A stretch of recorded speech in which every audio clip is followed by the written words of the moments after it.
are with us or against us. May I just remind you of that famous statement? Dito po sa mga katagang ito nag-uumpisa ang lahat ng pangingitil ng salungat ng mga opinyon and ultimately the destruction of democracy itself. Kitang-kita po ito sa ginagawa sa akin ng Pangulo ngayon. Ang malaking tanong, pagkatapos ko, sino ang isusunod sa mga nangangahas na sumalungat sa Pangulo?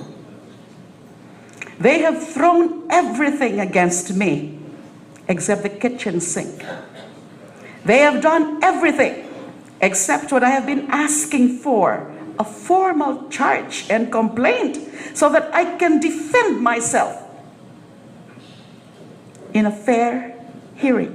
Yung dalawa niyo daw po dating employee, wala na daw po sa office ni Secretary Aguirre, pero may dalawa daw pong pura na statement, yung dati niyo daw pong security. Ano po yung masa? Alam mo, ano na naman yan? So, iniisa-isa nila yung mga former security ko, former personnel. Grabe naman yan, acts of harassment. Kung ano uli ang mga makukuha nila dyan, assuming may mga makukuha sila, it should only be again mga kasinungalingan. Kung yan ang pipilitin nila na may kinalaman ako sa droga, kasinungalingan talaga yan. I've been saying that. Alam ko po ang totoo. Ang totoo, wala ko akong kinalaman sa droga. Kung may kinalaman na ako sa droga, linalabanan ko nga ito, di ba? Ako nga yung nagparade noon. Ako nga yung mga nagpapafile din ng mga kaso, and now I'm being accused of being involved in whatever capacity. That is, it's simply, it's so painful for me.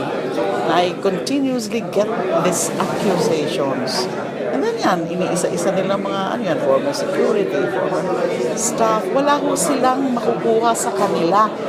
Kung meron ho silang makukuha sa kanila na pag-aamin o pagsasabi na involve ako, kasinungalingan ho yan. Kung merong magaganyan, I'm sure may dahilan kung bakit magsasabi sila ng kasinungalingan. Either under extreme pressure, o na-coerce, o anuman. Kaya nga hindi ako naniwala doon sa lumabas sa isang dyaryo na nakita ko kanina na meron na nga daw 2 affidavits doon sa 2 former employees ko na ganun ang sinasabi, na nag-create ng accounts, na may mga ganong deposits, na ako ang nagpa-create o anuman, whatever. Hazy rin kasi yung mga information. So bakit naman lang para na i-report ng ganun? Na wala man lang attempt to validate or try to validate. Simple lang naman yan. Tanungin nilang NBI, meron ba ganong affidavit?